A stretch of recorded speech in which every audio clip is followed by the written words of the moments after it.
Hello and welcome to Lloyd South Lakes BMW. Today we have this 220i M Sport Grand Tourer. This car is finished off in mineral grey metallic and is a September 2019 registered vehicle. Some lovely standard options on the 2 Series Grand Tourer and lots of nice features and practicality which I'll run through with you now. Also being the M Sport, got that more aggressive styling which really characterises that front bumper there. More up in air vents, that mesh effect in the bottom, ties in very nicely as well with mineral grey paint finish. Moving around, we've got the 18-inch double spoke alloy wheel,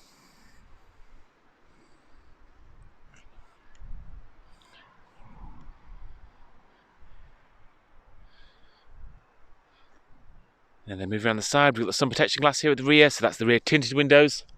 Obviously adds an element of privacy for the rear of the car, and there is a UV element there, so it does help keep the cabin a bit cool on hot days and protect the rear passengers from some of those harmful UV rays. Power tailgate as standard on the 2 Series Grand Tourer. Operated by the keys I've done there. There's also a button underneath the roundel badge and a button by the driver's door. Just moving the load cover out the way. Fantastic deep boot on these 2 Series. We've also got split way folding rear seats at 40-20-40 split. Of course, we've got the extra 2 seats in there, so the 7-seater capability.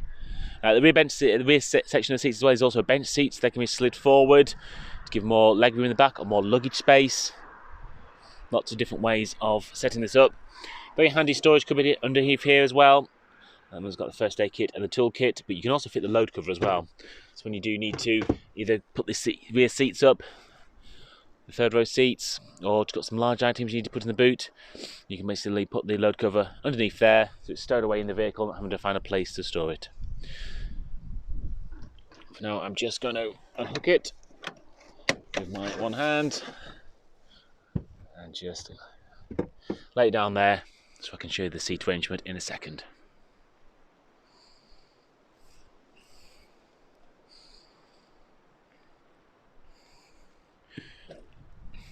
Moving down to the rear of the car, we've got the lovely black Dakota leather running throughout. Some nice grey contrast stitching as well, showing off some of the details in the back here.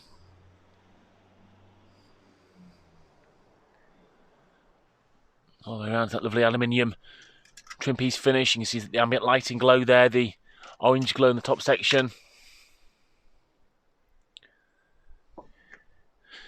Right into the rear section. I'll just leave it there, size that seat forward, and away we go.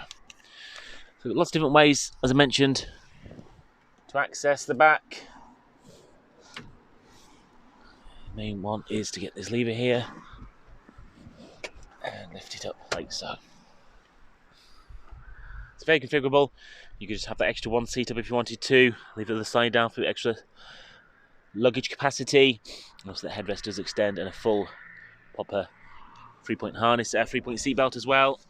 And once that clicks back in, as I mentioned, it is a bench seat, so you do have lots of adjustment with that seat in terms of position. You can obviously move it forward like that, get the driver to move his seat forward slightly, just to increase leg capacity for all passenger rows. Right, moving to the front of the car.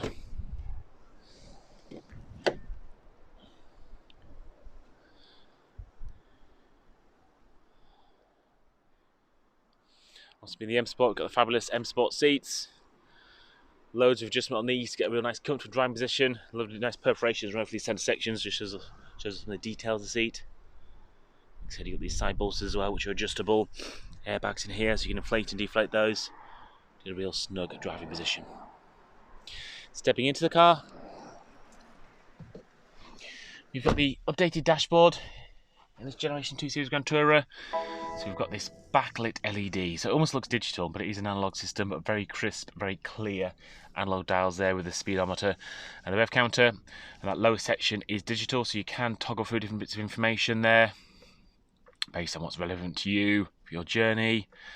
You can have a digital speed readout as well, and you can also get turn-by-turn navigational information, so information for navigation can be presented to you, as well as different information for radio, So you sort of focus more on the dials in front of you, which are more important, and a nice easy look up to the road ahead rather than having to look across the left to look at the main iDrive screen.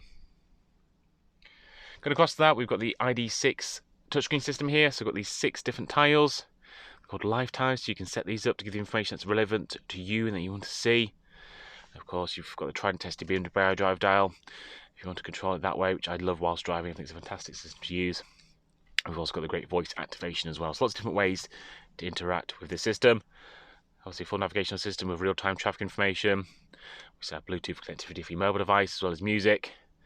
Full DAB radio, built-in CD player, Bluetooth, and there's USB input, so you can use a USB as a hard drive to play your music. Moving down, we've got the CD player there with the favourite buttons, that 1 to 8. Moving down further, we've got the dual zone climate control. This car's also had the heated front seat option as well, so that freeway heated front seat for both front passengers, along with that dual zone climate control. Different driving modes here, from Eco Pro. Car starts off in something called Comfort for balance settings, and then Sport for more spirited driving and more responsiveness from the vehicle. So automatic handbrake, and as mentioned before, the very much tried and tested BMW iDrive dial there. A fabulous automatic gearbox. We've got a full manual mode as well, so once the car's in drive, very easy just to flick it across the left, put it in a manual mode. So you can use the gear selector to select gears if you wanted to, or the paddles behind the steering wheel. This car also has the rear parking sensor, so you've got the visual indicator there, that little green bar there, it's just picking up the hedge just behind us. And there's also an audio tone as well, which syncs in with that visual guide. Steering wheel, we've got the cruise control and speed limit control there on the left. And on the right, we've got the audio controls, volume controls, voice activation, phone answering there as well. This car's got 12,912 miles on it. As I mentioned, it's a September 2019 registered vehicle, and this has been a one-owner car.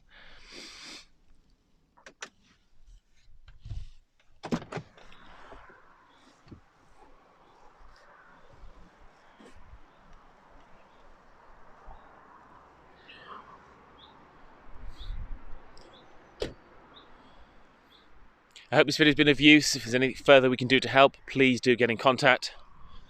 One of our sales executives will be more than happy to help.